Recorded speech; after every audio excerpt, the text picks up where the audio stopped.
So how do you want to start? I think we should just begin, right? Yeah, I guess. Yeah. Okay. My name is Catherine Wardell. And I am Liz Calandra. And we are your host for Actors Who Read. Yeah. Okay. This is so cute. This is adorable. What a cute little business venture. Right.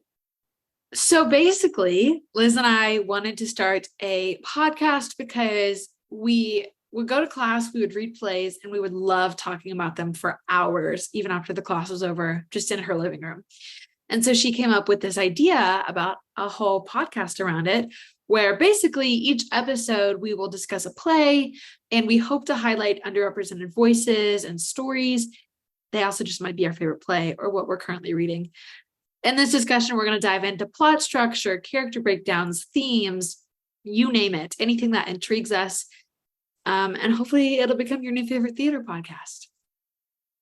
Yeah. And I think in going off of like where I kind of had the idea for this podcast, as soon as Kat and I became friends and like we started having deep conversations, I just like feel like I manifested the fact that we were going to start a podcast. Like I love podcasts. I listen to them all the time. I have my own podcast, and Kat was the first guest on my podcast, Say Slay, and we were on FaceTime one day, and Kat said, Liz, I think we should start a podcast. And I said, well, I have the perfect idea. And I had this idea for the longest time that I think this is just like the perfect balance for us because we love talking about theater. It's both of our passions in this world.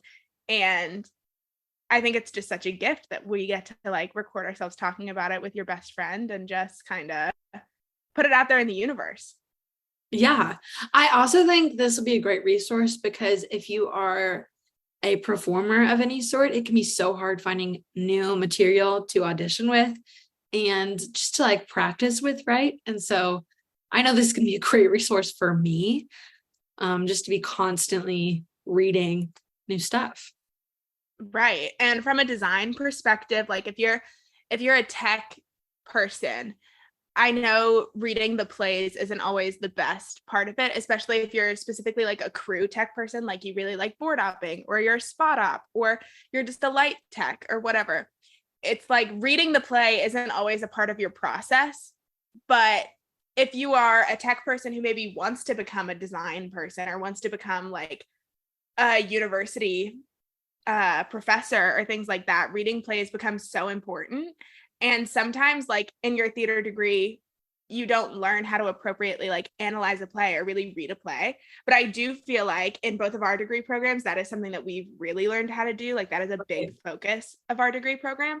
And I think it'll be interesting for us too, coming from like, I did perform, so I do have that performance perspective, but really coming from you who's like performed and directed a lot and you've stage managed too. So having like those perspectives versus like me who's like, I really read plays in a design perspective.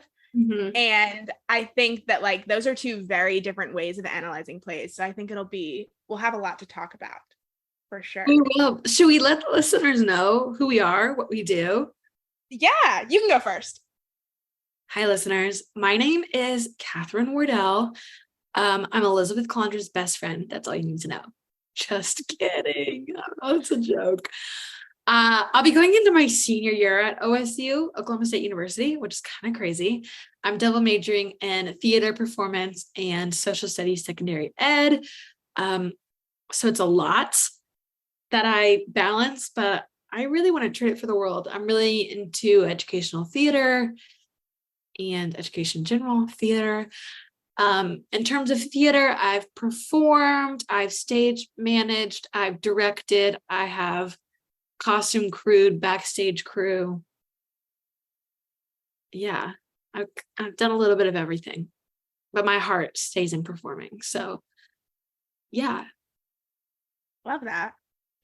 I am Elizabeth Calandra, but you will never hear me referred to as Elizabeth unless it's Kat Wardell saying it. So I am Liz Calandra. I am a recent graduate of Oklahoma State University. I graduated this past May with my Bachelor of Arts degree in theater and a minor in dance. So my love of theater really started with dance and then kind of translated into performing. And then through my Bachelor of Arts degree, since it was a general theater degree, I got the opportunity to, I was a costume stitcher. So I made costumes for a show. I board opt shows. I was in shows. I've choreographed for shows. And so in board opping for a play that we did as one of my requirements for my degree, I ran the soundboard for a show and I immediately fell in love with it. And then I kind of switched my degree plan to be a little bit more towards audio engineering and sound design.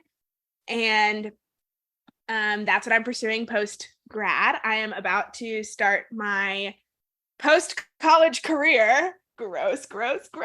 My post college career at a boarding school up in New Hampshire called Phillips Exeter Academy. I will be their sound designer and audio engineer, as well as teaching some dance classes and like working on some new works up there. I'm so excited for that opportunity. I think it's just like the perfect place to start my career after school. And yeah, so primarily sound designer, audio engineer, but I still perform a little bit. I performed this summer with Arizona Music Theater Orchestra. And so yeah, I perform a little bit, but sound design and audio engineering is really my passion. So listener, you can tell that Liz and I have a lot of different perspectives when it comes to theater. We also approach text widely differently and from very different angles. Also, theater is like the biggest thing we bonded over. It's what made us, it's what allowed us to become best friends. So this is perfect. And like you heard, I am still in Oklahoma. She will be in New Hampshire. So selfishly, this is just a way we get to talk every week. And I'm more excited. Yeah, I think also I just recorded an episode of Stay Slay and I plugged Actors Who Read at the end of the episode since I knew that this was going to be coming out around when that episode comes out. And I said something in it. I was like, you might think that like this is just two best friends who like are going to think the same way talking about plays. Like, you know what I mean? Like we might just agree on everything. But let me prepare you all. That is not going to happen like in the slightest. Yeah. We have a class at Oklahoma State University called Diverse American Drama. Which is basically what this whole podcast is. Yeah, which is basically what this entire podcast is. That class is framed to like, the professor purposefully picks controversial plays written by underrepresented voices. And then you are sitting in a room with 20 other people and you voice your opinions about it, about all these controversial plays. And it's like a safe space to really voice your opinions and learn how to communicate about controversial opinions in a healthy way, because that's what theater is all about. Theater is about being able to collaborate to tell these controversial stories that need to be told. And Kat and I were raised completely different. Like we come from two completely different backgrounds, which means that we do approach these things, reading these different like stories very differently. And we have very different opinions about it. And I think that is why we became best friends, because we've never like fought over it. Like I would never fight with Kat over her opinion of a play, because theater isn't put out there for everyone to feel the same thing. Everyone feels something different about it. And the reason we're best friends and we wanted to start this podcast is because I think this would really allow people to see how to communicate and collaborate healthily about plays that are kind of hard to talk about. Because let's be honest, guys, theater is hard to talk about sometimes. Yeah, good theater is controversial. It's pressing boundaries. It's written at times where people don't have any hope.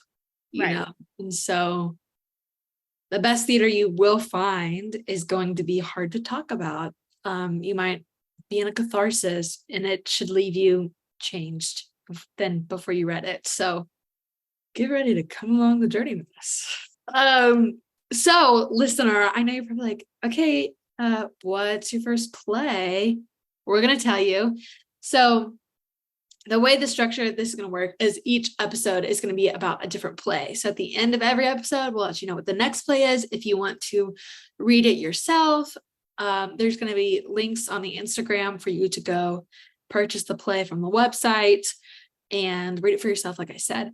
But if you don't want to read it, that's okay. We're going to give you a summary every episode so you will know exactly what it's about. And then maybe you will want to go read it and dive deeper into the text. So our first play, this is actually so fitting because our professor who taught the class sent us this play because he wanted us to do it. Right. I didn't even think about that. Long story short, we'll get into that in the next episode. But super cute play. It's called Cry It Out by Molly Smith Metzler. And you can buy it at Dramatic Publishing. We'll put the links where they need to go. Right. So this is a play that we both have read before. Oh, that's the other thing. Even if we have read the play a year ago, months ago, if we've been in the play, whatever, Kat and I will be rereading the play for each episode. So it's going to be fresh in our brains.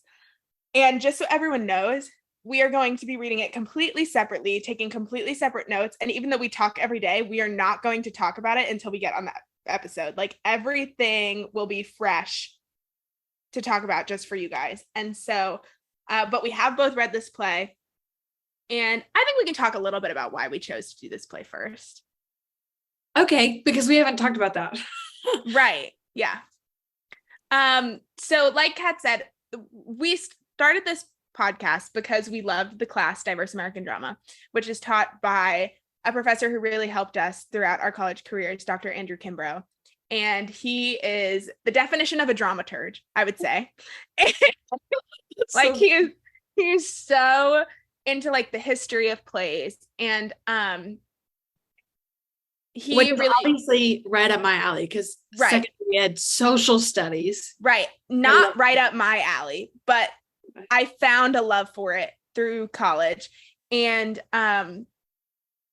he really loves students who care a lot about the schoolwork we're doing. And Kat and I are students first, I would say. Like we love to learn. We love learning and we care so much about learning. And when we're learning something, we really put our all into it. So that's what we did in his classes, which were the more academic classes of our degree. And so he found this, he has read probably millions of plays. Yeah. Like he is an encyclopedia of plays. And he sent us this encyclopedia of everything. Yeah. He sent us this play, Cry It Out. And he was like, I think you guys should do it. Like you guys should perform this play. And we sat down and we read it, and Kat was like, I love it so much. I think we should perform it. And I wasn't really in my performance hat at the time. And I said to her, I was like, I don't think we could do this justice at this stage in our life because it is primarily about mothers. And mothers are very important to us. We're both very close to our mothers. And I was like, if we're going to tell this story, I don't think the headspace I'm at right now, I could portray this story well. But I still love the play. I have an intense love for the play. And so when we were talking about what the first play was, how fitting that it's Dr. Kimbrough sent it to us. And also it's a play that is about best friends. It's about two best friends, really. It feels perfect. It's about friendship. It's about isolation. It's about motherhood. It's about new chapters in your life. And dealing with all the things that come with, being a mom.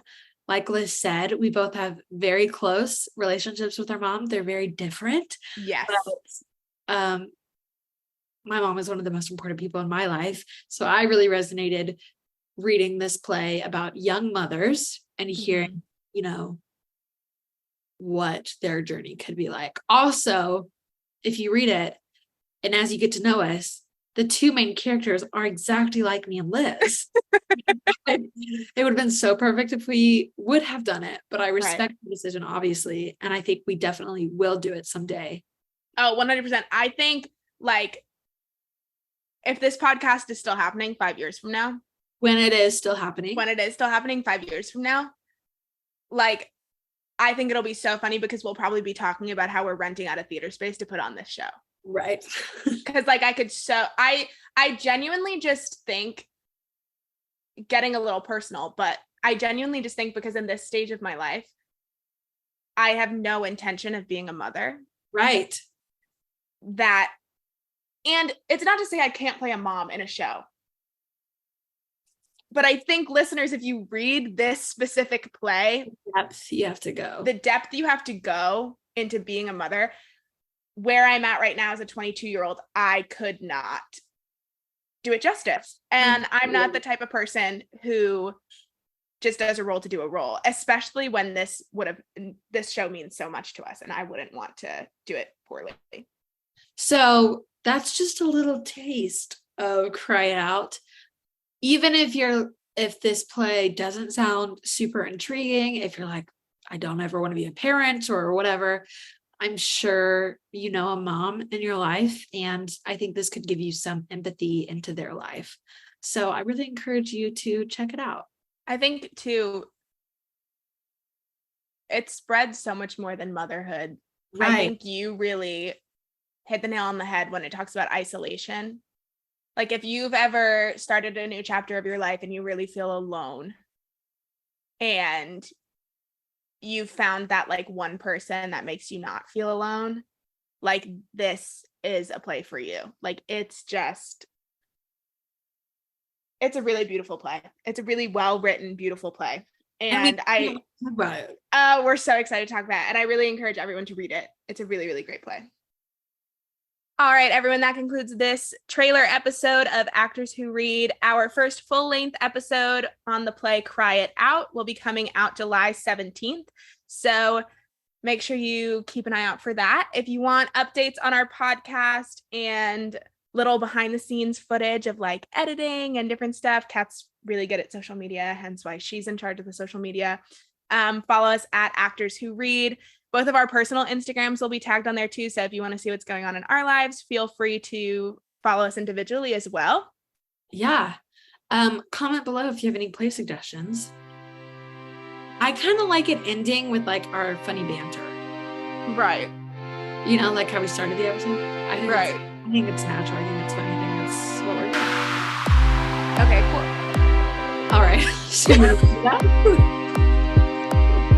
I was going to say I could probably just edit this last clip into the ending.